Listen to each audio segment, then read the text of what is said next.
lagi teriak di mana-mana, adili pendusta. Dia teriak hidup pendusta. Kacau tidak? Ini kalau begini bagaimana kita punya harapan saudara? Koruptor, diktator saudara. Begitu juga terlibat dalam pembunuhan saudara. Nggak sampai di situ, penjahat, pengkhianat. Haram untuk kita dukung dan lindungi mereka. Betul?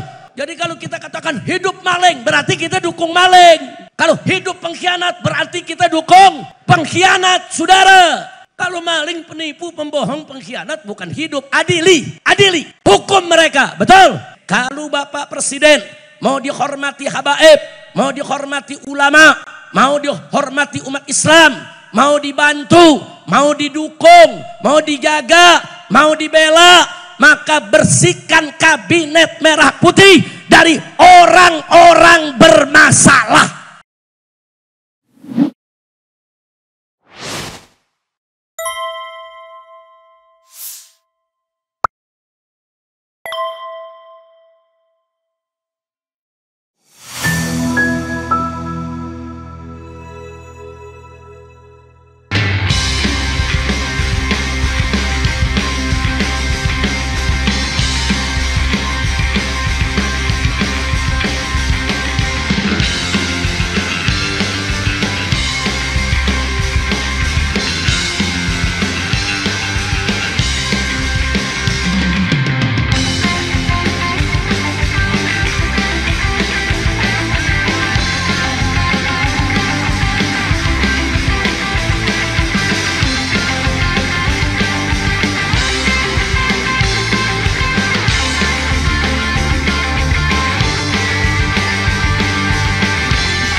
Saudara, saya ketika itu sedang sakit.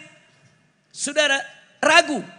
Datang atau jangan, datang atau jangan. Bukan karena ancaman, karena kita sedang sakit. Tapi Abitam dari tempat ini langsung meluncur ke Megamendung, ke gunung, ke pesantren saya saudara. Sampai di sana Abitam menyampaikan, Habib, walaupun Habib lagi sakit, kalau perlu saya gotong. Kita gotong rame-rame, nggak boleh nggak datang, harus datang. Karena kalau nggak datang, kata ini preman-preman akan merasa menang. Ini penjahat-penjahat yang mengagungkan berhala, mengagungkan patung akan merasa menang.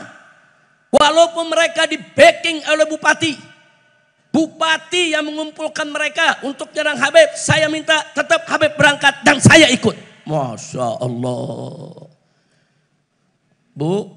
Kita tahu usia Abitam sudah cukup lanjut saudara. Tapi semangatnya saudara nggak kalah sama anak muda. Saya ikut Habib. Saya mau jihad bareng. Saya mau mati bareng. Ayo kita berangkat. Akhirnya dalam keadaan sakit, saya tetap berangkat dengan Abitam saudara. Kita berangkat ke sana ya, ratusan preman sudah nunggu di pintu tol saudara. Tapi akhirnya sebelum kami keluar pintu tol, mereka sudah disapu bersih oleh laskar-laskar FPI saudara. Takbir. Laskar-laskar FPI dari Purwakarta, dari Kerawang saudara, semua kumpul saudara. Kumpul, preman-preman tersebut yang mencoba menghadang justru dihadang dan dikejar-kejar oleh para laskar saudara. Bubar. Bubar. Bagaimana enggak bubar? Preman itu saudara berjuang hanya demi perut. Bayar 50.000, 100.000 selesai. Tapi para laskar, para santri berjuang bukan demi perut, tapi karena Allah. Maka itu mereka yang demi perut begitu berhadapan dengan para mujahid yang berjuang karena Allah, yang mati sakit menjadi kita-kitanya, dengar takbir saja mereka sudah kucar-kacir saudara. Takbir. Takbir. Siapa yang maha besar? Siapa yang maha agung? Siapa yang maha kuat? Takbir. Sallu ala nabi. Nah akhirnya kami masuk ke sana saudara. Gelar acara. Dan malam itu saudara, Abitam berceramah dengan luar biasa semangatnya saudara. Semangat jihad, semangat perlawanan. Dan akhirnya Allah berikan kemenangan kepada kita saudara. Mereka semua takut, Dan sejak saat itu sampai hari ini nggak ada preman-preman di Purwakarta yang berani kurang ngajar lagi kepada habaib dan para kiai, saudara. Alhamdulillah. Jadi itu satu pengalaman saya yang luar biasa, saudara, bersama almarhum. Makanya kalau tadi saya katakan almarhum ini nggak main-main, saudara. Bukan hanya di mulut saja beliau bicara, tapi dengan perbuatan. Bayangkan dalam usia yang sudah senja tetap beliau semangat. Dan murid-murid beliau yang ada di atas panggung ini menjadi saksi. Karena sebagian mereka ikut ke Purwakarta, saudara. Mereka semua menjadi saksi. Mereka tahu bagaimana semangat perjuangan daripada Abi Tam. Mudah-mudahan Allah selalu merahmatinya. Allah selalu memberkahinya. Allah selalu menjaganya dari alam barzah sampai ke surganya. Amin ya rabbal alamin. Nah, itu salah satu saya punya pengalaman bersama beliau. Saya hanya ingin mengingatkan di sini. Dan waktu saya menggelar bersama-sama para ulama, bersama para kiai, menggelar aksi 411, aksi 212, aksi yang berjilid-jilid. Saudara, orang yang ada di belakang saya adalah Abi Tam. Semangat beliau, doanya, dukungannya, bahkan beliau ikut keliling dari pesantren ke pesantren, dari kiai ke kiai. Beliau yang ikut memobilisasi supaya kiai, pesantren, majelis taklim di mana-mana ikut turun, saudara. Makanya jangan kaget kalau yang turun di 212, saudara, itu tembus bisa 7 juta lebih, saudara. Kenapa? Karena memang banyak ulama-ulama yang ikut mendukung, ikut bergerak, ikut berjuang. Dan di antara yang paling besar jasanya adalah almarhum wal maghfurullah Kiai Haji Muhammad Husni Tamrin Abi Tam. Mudah-mudahan itu menjadi pahala perjuangannya, pahala jihadnya, pahala yang akan membuat beliau insya Allah masuk ke dalam surga bila hisab. Amin ya rabbal alamin. Nah, baiklah ya ikhwan. Akhirnya saya ingin ingatkan bahwa majelis seperti ini majelis yang penuh barakah dan rahmah. Bapak ibu yang rutin setiap hari Ahad ngaji di tempat ini jangan ditinggalkan. Walaupun Abi sudah tiada, tapi jangan lupa anak Abi, murid-murid Abi semua adalah sebagai penggantinya, penerusnya. Kita dampingi mereka, kita bersamai mereka, kita dukung mereka agar majelis-majelis tersebut tetap makmur sebagaimana harapan Abi Tam. Insya Allah. Jangan dilepas. Apalagi yang pengajian Ahad ini kita tahu. Setiap Ahad pagi yang ngaji seperti ini. Setiap Ahad pagi. Yang ngaji itu ribuan di sini. Dari zaman Abi Tam. Beberapa kali saya ikut hadir di tempat ini. Bahkan terakhir saya hadir di sini. Hari Ahad bersama Abi Tam. Itu hari Ahad saat malamnya kejadian KM 50 ya kawan. Saya hadir di sini. Ketemu dengan Abi Tam, saudara. Duduk bersama beliau. Dan Ahad sorenya Abi Tam datang bertamu dengan beberapa santri, saudara, ke Sentul, ke tempat tinggal saya bersama istri saya. Itu hari Ahad sore. Nah, begitu datang ke sana kita berbincang, ngobrol. Abi Tam curhat, menunjukkan kekhawatirannya atas keselamatan saya. Jadi Abi Tam semenjak saya pulang beliau udah khawatir, was-was. Ini bagaimana ini Habib Rizik? Nanti kenapa-napa bagaimana? Nanti keluarganya bagaimana? Jadi betul-betul beliau khawatir. Sepertinya beliau sudah punya firasat ya ikhwan. Ini akan ada hal yang gak baik. Nah, sore beliau datang, kita sholat maghrib berjamaah. Bersama Abi Tam dan bersama santri-santrinya. Saudara. Nah, setelah kita selesai sholat maghrib berjamaah. Kemudian kami bincang sampai Isya. Habis itu Abi Tam pulang. Jam 10-nya saya berangkat ke Kerawang. Dan jam 12 malam lewat sedikit. Terjadilah peristiwa KM 50, saudara. Nah, jadi artinya sebetulnya Abi Tam sudah punya firasat. Dan beliau terus ngingetin saya, hati-hati Habib. Hati-hati Habib, waspada Habib. Terus beliau ingetin saudara. Jadi beliau betul-betul mengikuti setiap detik, menit apa yang terjadi sepulang saya dari Mekah dulu ya ikhwan. Begitu saya pulang terus beliau telepon. Terus beliau mengasih banyak yaitu isyarat-isyarat. Beliau berikan nasihat-nasihat saudara.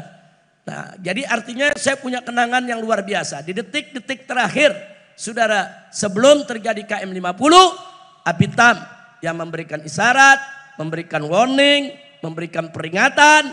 saudara, dan akhirnya terjadilah apa yang terjadi. Makanya Abitam begitu kejadian itu beliau cukup shock. Beliau sedih luar biasa. Ya ikhwan. Apalagi seminggu setelah itu saya di penjara. Kemudian sebulan setelah itu FPI dibubarkan saudara. Luar biasa. Abitam sedihnya terpukulnya. Nah, waktu saya di penjara saya sempat bincang melalui telepon saudara. Beliau sakit, tidak bisa datang, kita berteleponan dengan Abitam. Kita tanyakan kondisinya. Karena hari-hari terakhir itu Abi memang sempat dioperasi, sakit, kemudian sulit keluar saudara. Tapi komunikasi kami enggak putus. Dan murid-murid beliau, Kiai Khairul dan kawan-kawan semua dikirim saudara. Untuk terus berkomunikasi walaupun saya ada dalam penjara. Nah jadi artinya saya punya kenangan khusus dengan Abitam. Jadi tempat yang saya datangi sebelum peristiwa KM50 adalah Al-Ihya. Orang yang saya temui, ulama, kiai terakhir yang saya temui sebelum peristiwa KM50 adalah Abitam saudara. Nah makanya setelah kejadian itu Abitam pesan betul, Habib ini KM50 nggak boleh dibiarkan. Ini KM50 harus terus dituntut, harus terus dituntaskan. Dan semua yang bertanggung jawab harus diseret ke pengadilan. Insya takbir. Saya mau tanya, jalankan jangan pesan Abitam. Jalankan jangan pesan Abitam. Siap tuntaskan KM50. Siap tuntaskan KM50. Takbir. Sallu ala Nabi. Ya, kami akan tuntaskan. Sampai hari ini semua bukti, semua saksi kita sudah kumpulkan. Kita hanya tinggal tunggu momentum yang pas, yang bagus saudara. Agar kasus ini bisa berjalan. Maka itu kita ingatkan saudara. Jangan lupa bahwa kita ini anti kezoliman.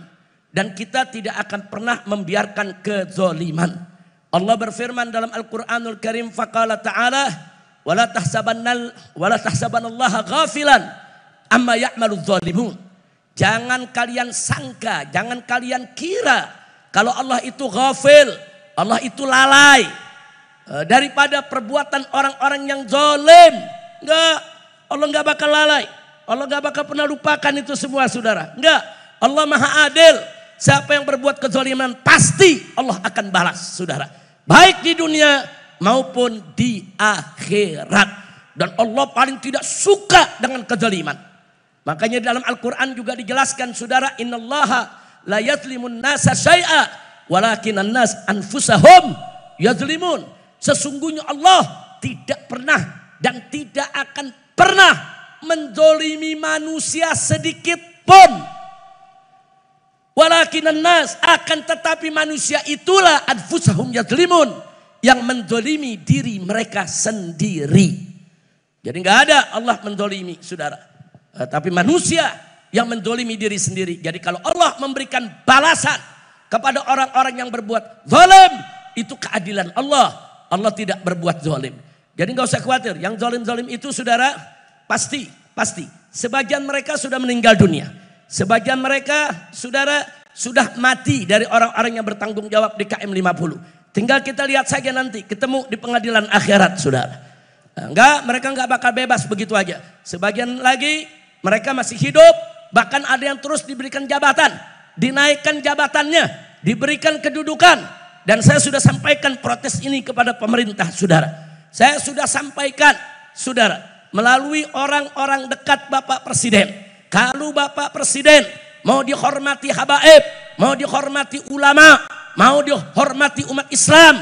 Mau dibantu. Mau didukung. Mau dijaga. Mau dibela. Maka bersihkan kabinet merah putih dari orang-orang bermasalah. Takbir. Betul. Jadi kalau orang yang saudara sudah terkena korupsi, jangan diangkat masuk kabinet. Orang yang melanggar HAM jangan dimasukkan dalam kabinet. Saudara, orang-orang yang bermasalah, yang terlibat pembunuhan, gak boleh dimasukkan dalam kabinet. Kita nggak diam saudara. Saya terus pantau saudara. Nah cuman kita sedih. Orang di mana-mana teriak. Adili maling. Ada yang teriak, hidup maling. Kacau tidak? Kacau tidak? Orang lagi teriak, saudara, adili pengkhianat. Dia teriak, hidup pengkhianat. Kacau tidak? Kacau tidak? Orang lagi teriak di mana-mana, adili pendusta. Dia teriak, hidup pendusta. Kacau tidak? Ini kalau begini, bagaimana kita punya harapan, saudara? Harapan kita bisa sirna. Kalau melihat orang-orang macam ini, yang namanya pendusta, penipu, pembohong, koruptor, diktator, saudara. Begitu juga terlibat dalam pembunuhan, saudara. Nggak sampai di situ, penjahat, pengkhianat, haram untuk kita dukung dan lindungi mereka. Betul? Jadi kalau kita katakan hidup maling, berarti kita dukung maling. Kalau hidup pengkhianat, berarti kita dukung pengkhianat, saudara. Kalau maling, penipu, pembohong, pengkhianat bukan hidup, adili. Adili, hukum mereka, betul? Takbir. Sallu ala nabi. Makanya saya galeng-galeng kepala, saudara, ini apa maksudnya? Kok pakai hidup maling, hidup pengkhianat, hidup penjahat? Masya Allah, udah paham semua ya? Terang terang. Sadayana parantos ngartos. Ngartos. Nyaho. Saha nyaho. Betul. Udah nggak usah disebut ya. Iya. Dari dulu juga Abitam, saudara, tegas kalau di atas mimbar, tanya Kiai Khairul. Abitam, wah nggak pakai tedeng ngaling-ngaling, namanya disebut sama Abitam. Betul, betul. Kok Habib sekarang namanya nggak disebut? Gue udah berkali-kali di penjara. Gue sebut di penjara lagi. Ente mau ente di penjara lagi? Hah? Badai ente? Ente? Alhamdulillah, tapi udah paham ya? Parantos ngartos. Ya udah ngobrol lagi buat obrolan warung kopi, saudara. Alhamdulillah, jangan khawatir, saudara. Maka itu saya bersyukur kepada Allah. Doa umat di mana-mana digabulkan oleh Allah. Alhamdulillah. Oh, bagaimana nggak dikabulkan? Di masjid-masjid, musola-musola, pesantren-pesantren, majelis taklim, tablik akbar. Di mana-mana hampir tiap hari kita dengar para kiai, para ulama, para santri baca sholawat asghiliz zalimin biz zalimin. Betul? Betul. Bahkan ada yang naik mobil disetel di mobilnya sholawat asghiliz zalimin biz zalimin. Apa itu artinya asghiliz zalimin biz zalimin? Kita minta kepada Allah, sudahlah dengan barakah nabinya, saudara, agar orang zalim dibikin sibuk dengan orang zalim. Alhamdulillah. Sekarang orang zalim lagi pada ribut. Alhamdulillah. Lagi main jorok-jorokan ke penjara. Alhamdulillah. Lagi main buka-bukaan borok, saudara. Alhamdulillah. Saya mau tanya, itu pertolongan siapa untuk kita? Siapa yang maha penolong?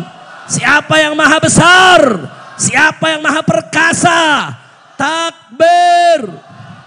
Sallu ala nabi. Luar biasa, saudara. Ada yang nanya saya, Habib kok nggak ikutan? Ini orang lagi pada ribut kok Habib lagi diem aja, kan begitu? Jawab jangan. Jawab jangan. Kapan? Nanti aja di hall keempat. Masya Allah, ini kan baru hall ketiga nih, setahun lagi dah. Jawab jangan. Kapan? Sekarang juga.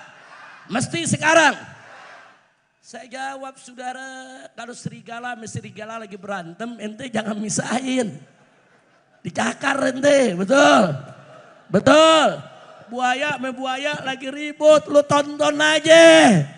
Betul? Setuju? Setuju? Enggak usah ikut-ikutan, sabodo ting. Biar dia pada berantem, betul? Betul?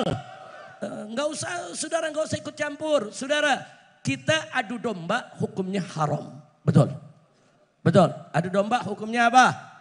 Jawab yang kompak. Adu domba hukumnya apa? Adu manusia? Apalagi? Domba aja dia adu haram, apalagi manusia. Ayo jawab lagi sekali lagi. Adu domba hukumnya apa? Adu manusia? Adu setan? Ayo bingung kan lo? Adu setan? Adu setan? Kalau Habib mah jawabnya wajib. Biar setan mesetan pada ribut. Amin. Amin. Makanya kalau setan lagi ribut, kita gelar tikar, sediain kopi, pisang goreng, nonton. Takbir. Takbir. Sekarang kita lihat saudara kemarin yang memfitnah habaib, memfitnah ulama, mengkriminalisasi Habib, mengkriminalisasi ulama, menggerakkan buzzer, mencaci maki ulama, mencaci maki habaib, menghina-hina ulama, menghina-hina habaib. Sekarang di mana-mana dia dihina oleh rakyatnya. Di mana-mana dia dikaki maki, di mana-mana boroknya dibongkar habis-habisan. Betul? Betul? Itu pertolongan siapa buat ulama? Pertolongan siapa? Takbir. Ulama bongkar mereka nggak mampu, saudara. Ulama nggak punya data, tapi Allah bongkar, saudara. Yang punya data sekarang pada teriak, saudara. Sekarang pada ngomong di mana-mana. Alhamdulillah. Setiap hari ada demo, saudara. Nguber-nguber, adilin, rasain. Alhamdulillah. Ya tinggal tunggu aja tanggal mainnya. Ini dikit lagi Ratu Bansos sama Raja Bansos perang nih. Amin. Amin. Aminnya dari hati. Nah, mau lihat gak Raja Bansos sama Ratu Bansos perang? Mau lihat? Mau? Nah dikit lagi dia perang, saudara. Main buka-bukaan borok. Lo bagaimana enggak? Bansos saudara ratusan triliun. Saudara hanya sedikit yang sampai kepada masyarakat. Sisanya kemana? Mereka makan, mereka korup, masuk perut mereka. Baik Raja Bansos maupun Ratu Bansos sama-sama setan. Abi kalau ngomong begitu dulu tuh. Tanya kayak Hero, Abi kalau ngomong setan. Saya jadi ingat Abi. Kira-kira jelas gak? Jelas gak? Ikut campur jangan. Jangan, nonton aja banyak zikir. Banyak baca hasbunallah wa ni'mal wakil, ni'mal maula wa ni'man nasir. Baca.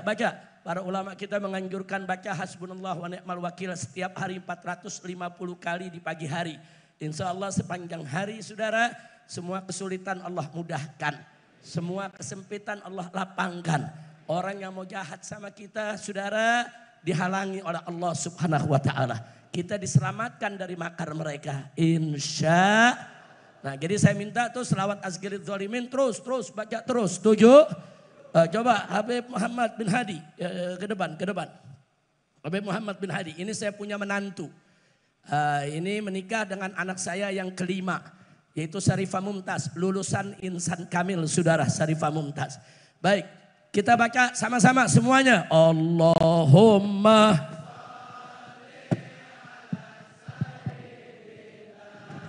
Muhammad wa ashgib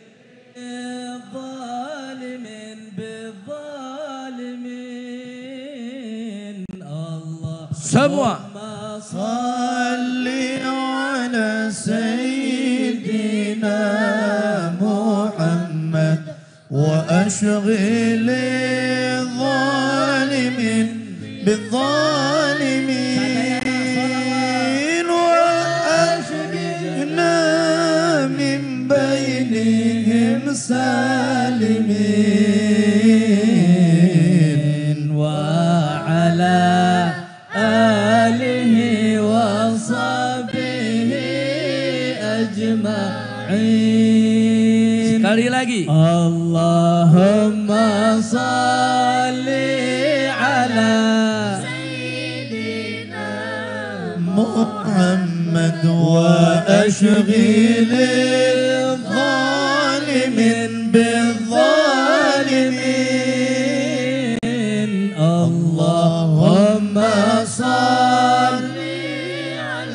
سيدنا محمد أشقي ظالم بالظالمين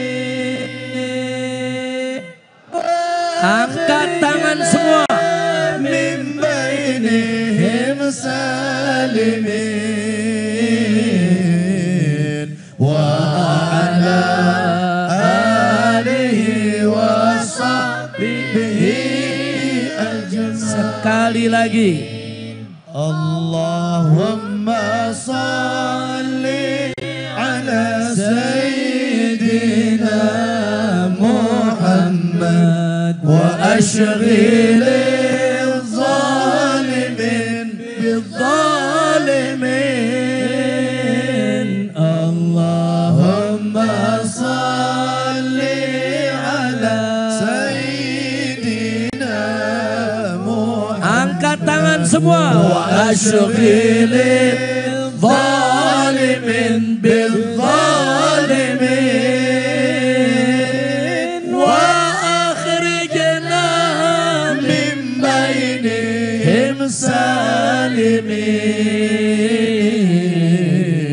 وعلى آله وصحبه أجمعين. صلى الله ربنا على نور المبين أحمد المصطفى سيد المرسلين. صلى الله ربنا على نور المبين أحمد المصطفى سيد المرسلين وعلى آله وصحبه أجمعين وعلى آله وصحبه أجمعين. صلوا على النبي صلوا على النبي صلوا على النبي Allahumma salli wa sallim wa barik alaih wa ala alihi wa ashabih. Nah baik ya ikhwan, jadi amanat pesan daripada Abitam untuk terus mengusut, melawan kezaliman KM50 akan terus kita lanjutkan. Nah kita tidak akan pernah berhenti. Dan sebelumnya saya sudah sampaikan ke pemerintah saudara. Saya sampaikan kepada Bapak Presiden melalui orang-orang dekat mereka semua. Waktu saya ditanya bagaimana Habib soal kabinet merah putih yang dibentuk oleh Bapak Presiden. Saya katakan secara umum kabinetnya bagus. Tapi sayang masih berbau anyir darah KM50. Nah, kenapa saya katakan masih bau anyir KM50? Karena yang jadi menteri di sana ada orang-orang yang terlibat di KM50 ya kawan. Bukan satu, beberapa orang saudara. Jadi saya katakan bau anyirnya ini harus dibereskan. Sekarang ini akan ada sebentar lagi reshuffle. Saya minta dengan hormat, dengan segala hormat kepada Bapak Presiden Prabowo segera reshuffle kabinet, bersihkan kabinet Bapak dari Jokowi dan kroni-kroninya. Takbir. Kalau itu dilakukan oleh Bapak Presiden, insya Allah Allah akan menjaga beliau dan beliau akan sukses memimpin bangsa Indonesia. Tapi kalau beliau tidak bersihkan, kesian beliau saudara. Karena beliau akan dirusak, akan terus diganggu saudara segala programnya oleh orang-orang yang bermasalah ini. Jangan lupa Nabi mengatakan, idza aradallahu bil amiri khairan. Kalau Allah menginginkan kebaikan untuk seorang pemimpin, yaj'al lahu wuzara'u khair. Allah akan jadikan bagi dia, Allah akan kirim untuk dia menteri-menteri yang baik. Dan sebaliknya, idza aradallahu bil amiri syarran. Kalau Allah menghendaki kejelekan untuk seorang pemimpin, yaj'allahu wuzara'u syarr. Allah akan kirim kepada dia di sisinya menteri-menteri yang jelek, saudara. Jadi hati-hati tuh, hati-hati. Kalau di sekitar Bapak Presiden, menteri-menterinya bagus, itu berarti isyarat dari Allah. Allah menginginkan kebaikan dengan pemimpin ini dan Allah kirim menteri-menteri yang baik, saudara. Tapi kalau menteri-menterinya jelek, rusak, bejat, penjahat, maka itu isyarat, saudara. Kalau Allah nggak menghendaki kebaikan dengan pemimpin ini, maka itu minta kepada Allah, ya Allah jadikan pemimpin kami sebagai bagian orang yang baik. Ya Allah berikan kebaikan kepada mereka dan singkirkan orang-orang yang tidak baik daripadanya. Amin ya rabbal alamin. Saudara, dulu kuliah azim ini sering saya bawakan bersama murid-murid saya waktu saya di Mekah, saudara. Jadi setiap ada kumpul dengan jamaah kita bawakan itu terus kita rutinkan. Nah, karena memang kehidupan hijrah ke Mekah itu, saudara, sepintas lalu kita lihat memang berat. Orang melihatnya ini banyak tantangan. Ya, tantangan memang ada, kesulitan memang ada. Tapi semua menjadi terasa mudah kalau dibantu oleh Allah Subhanahu wa Ta'ala. Jadi 3,5 tahun saya hidup bersama keluarga di sana, saudara, luar biasa, semuanya dimudahkan. Padahal musuh berlomba bagaimana untuk mencelakakan kita. Saudara, saya pernah 2 kali ditangkap, dimasukkan ke penjara di Mekah, saudara, di bawah tanah, diborgol tangan, diborgol kaki, saudara, karena fitnah-fitnah tadi. Ada yang pasang bendera ISIS di depan rumah saya, saudara. Tapi semua dimudahkan. Saudara, nggak ada yang sulit. Nggak ada tuh kita berasa sedih, takut, susah. Enggak, saudara. Justru akhirnya mereka-mereka yang nangkep saya tersebut jadi sahabat, jadi teman. Itu yang mati-matian membantu saya supaya bisa pulang ke Indonesia, saudara. Ya, kita tahu bagaimana pada saat saya mau pulang, saudara, sampai saudara bookingan pesawat, nama saya, nama istri, nama anak-anak hilang dari bookingan. Sudah bayar, sudah booking. Hilang, saudara. Jadi sampai mereka menggunakan hacker, saudara, bagaimana membatalkan perjalanan saya ketika itu, saudara. Begitu nama itu sudah ada lagi, saudara, kita tuntut orang-orang tadi yang ngebantu, saudara. Orang-orang tadi yang dulu nangkep saya, yang dulu nginterogasi saya, saudara. Mereka yang bantu habis-habisan dengan izin Allah Subhanahu wa Ta'ala. Yang tadinya hilang nama, muncul lagi. Begitu sudah di airport, saudara, barang sudah masuk semua. Hilang lagi 1 nama. Nama putri saya, Fairuz, yang sekolah di sini, saudara.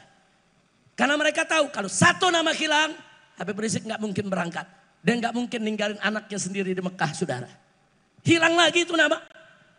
Saudara, di counter turun, saudara, orang-orang yang tadinya nangkep saya, mengganggu saya, intelijen Saudi turun. Mereka turun, mereka tidak mau tahu, mereka ke kantor. Nama anak ini harus masuk. Ada nama, nggak ada nama, Habib Rizik sekeluarga harus masuk ke pesawat. Mereka nggak berkutik, saudara. Dan di sini, saudara, ada seorang Menko yang sombong. Habib Rizik nggak mungkin bisa pulang. Nggak mungkin Habib Rizik bisa pulang. Sampai duta besar Indonesia yang ada di Riyadh di Saudi Arabia juga bikin pernyataan. Saya sudah lihat di imigrasi, namanya masih merah, nggak mungkin bisa keluar Saudi. Artinya kalau mereka ngotot, saudara, saya nggak bisa pulang, berarti selama ini mereka yang kerjai kita, saudara. Betul, betul. Begitu yakin Habib Rizik nggak bisa pulang, makanya dari sana saya juga teriak, demi Allah, saya akan berjuang untuk pulang tanpa bantuan pemerintah 1 sen pun juga. Saya tidak butuh bantuan pemerintah, saya tidak butuh bantuan rezim yang zalim. Saya akan berjuang pulang dengan bantuan Allah. Takbir. Dan akhirnya kita bisa pulang, saudara. Pulang. Enggak, pemerintah Saudi enggak mengganggu lagi, saudara. Dan saya enggak sangka begitu turun di pelabuhan udara, saudara. Ternyata ratusan ribu umat menyambut. Saya pikir nyambut cuma keluarga. Enggak, saya enggak pernah tahu disambut begitu, saudara. Terharu kita luar biasa, ratusan ribu umat Islam, saudara. Sampai hari itu hampir 200 penerbangan ke luar negeri stop semua, saudara. Yang domestik, yang luar negeri stop. Kenapa? Karena jalanan sudah penuh, gak ada yang bisa masuk ke pelabuhan, saudara. Orang semua banyak yang parkir di tengah jalan tol. Mereka jalan kaki berbondong-bondong. Saya tidak undang, kami gak undang, saudara. Tapi semua itu adalah kehendak Allah Subhanahu wa Ta'ala. Betul? Betul? Itulah sebabnya ada yang marah, ada yang iri, dengki, hasad, saudara. Dia iri, dengki. Kenapa orang ini sudah difitnah, sudah dihabisi, sudah dicaci maki, sudah dikriminalisasi, sudah dibuang ke luar negeri, kok masih disambut? Kok masih disambut? Kok masih banyak yang ngikutin? Mereka sakit hati, saudara. Itulah sebabnya kenapa selama 1 bulan kita diintelin, kita dimata-matai, kita dikejar-kejar. Sampai kita datang ke Al-Ihya, mereka ikuti, saudara.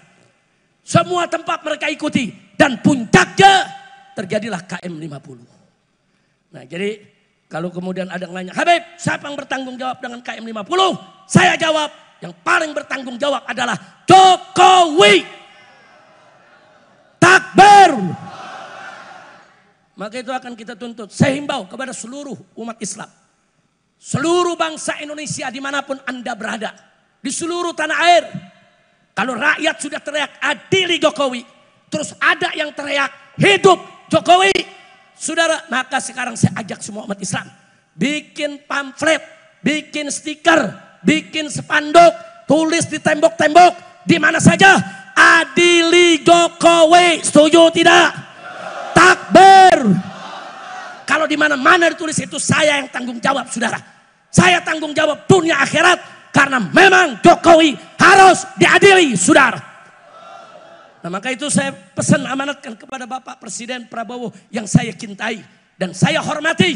Tolong Pak, jangan bela Jokowi, jangan lindungi Jokowi, jangan jaga Jokowi, jangan.